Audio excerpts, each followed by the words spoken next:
तमिलनाडु एक कंपनी रे काम करने को जाई फसिले ओडिया श्रमिक। Ganjam Bhanjanagar NAC 10 number ward जड़े शिशु समेत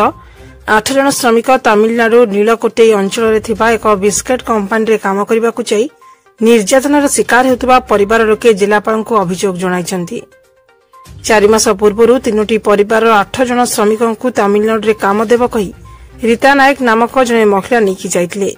4 मास है सेमानंकु मजूरी न देई केवल काम करने को बाध्य करुछि कंपनी मालिक। काम को नगले गालीगुलस करने सह माड़ मारुवा अभियोग करिसेंति परिवार लोके।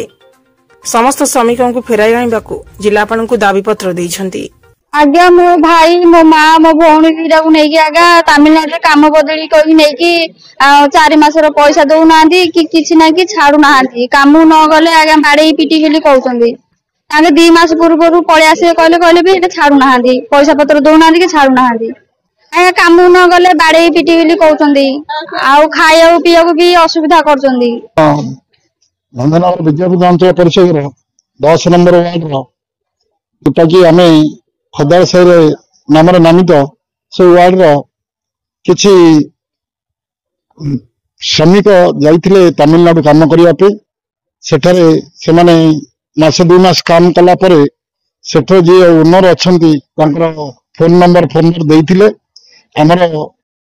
ए तंकर फैमिली मेंबर फोन कले से रिजेक्ट लिस्ट रे पकईचंती कि कौन करछंती तार पता नहीं किंतु आमर जो श्रमिक मान काम करने जाइथिले से माने घर को बारंबार टेलीफोन जगे वार्ता दौरान जे आमको रखी बंधक रूपे